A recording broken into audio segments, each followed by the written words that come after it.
Hello everyone. তো আমরা অনেক সময় অনলাইনে কি দেখি যে ডেট নামে একটি ফিল্ড থাকে, যেখানে ক্লিক করলে ডেট ক্যালেন্ডারে এসে এখানে ক্লিক করলে ডেটটি আমার ইনপুট নিয়ে নেয় সরাসরি।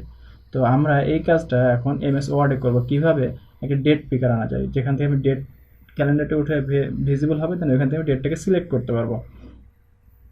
তো ফার্স্টে আমি এখান থেকে একটা টেবিল নিয়ে নিব দুইটা কলামের, এবং প্রথম কলামের নাম লিখব যে এটার জন্য কী করতেছি, এটা ডেট পিকার। জাস্ট এই ফিল্ডের নাম দিব ডেট পিকার। ওকে। এবং এই ফিল্ডে আমি ওই ডেট পিকারটিকে শো করাবো। তো এর জন্য ফার্স্টে আমাকে ডেভেলপার টুলসে যেতে হবে। ডেভেলপার টুলসে আসার পরে ডিজাইন মোডটাকে আমার ভিজিবল করতে হবে, মানে পাওয়ার অন করতে হবে।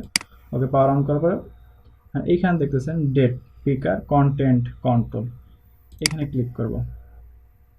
এই যে আমার ডেট পিকারটি চলে আসছে, আর এখানে যেটা লিখবেন সেটা চলে আসবে। তো এটা লেখার জন্য আমার ফার্স্টে প্রপার্টিজ অন করতে হবে। এখানে কি লিখবো, এটা আমি ডেট পিকার লিখে রাখি,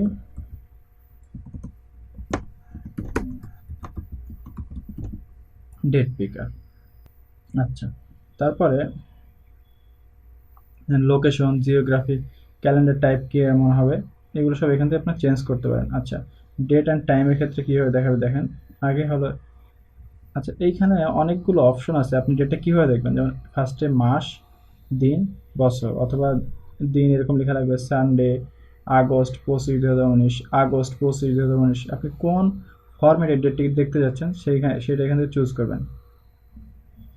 আমি ফার্স্টে দেখব, এই অপশনটাই দেখব, যে মাস, দিন, বছর। ওকে করেন। ওকে। তো ওকে করার পর এখন আমি ডিজাইন ভিউটাকে আমি অফ করব। এখন দেখেন এটা ডেট পিকার চলে আসছে, যে নাম দিয়েছিলেন সেই নামটা। এইখানে যদি কালার করতে চান তাহলে আবার এখান থেকে আপনাকে প্রপার্টিতে যেতে হবে, ওইখান থেকে একটু কালার করে দিতে পারেন। ওকে করে দেন। এই যে ডেট পিকার। তো এখন এখান থেকে এখানে ক্লিক করলে আমার ওই সেই ক্যালেন্ডারটি ভিজিবল হবে। এই যে ক্যালেন্ডার চলে আসছে।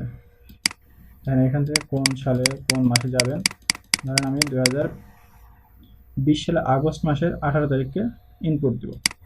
এই যে 2020 সালে 18 তারিখ আগস্ট মাসে। অথবা এখান থেকে আপনি টুডে আজকের ডেটটা দেখবেন, তাহলে এখানে টুডে ক্লিক করেন। আজকে হলো 8/25/2019। তো এইভাবে আপনার ডেট পিকারটাকে ইউজ করতে হয়।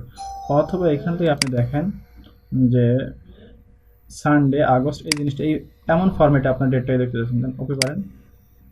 এইখান থেকে আপনি দেখবেন হলো 16 তারিখ। 16 তারিখ কী বার ছিল, ফ্রাইডে। তাহলে ফ্রাইডে আগস্ট 16, 2019। তো এইভাবে আমরা ডেট পিকার দিয়ে ডেটটাকে এমএস ওয়ার্ডে দেখতে পারি। সো এই টিউটোরিয়ালটি এই পর্যন্ত। Thank you for watching. যদি আমার এই টিউটোরিয়ালটি ভালো লাগে তো অবশ্যই আমার চ্যানেলটি সাবস্ক্রাইব করবেন এবং পরবর্তী টিউটোরিয়াল পাওয়ার জন্য চ্যানেলের বেল আইকনে ক্লিক করে রাখবেন।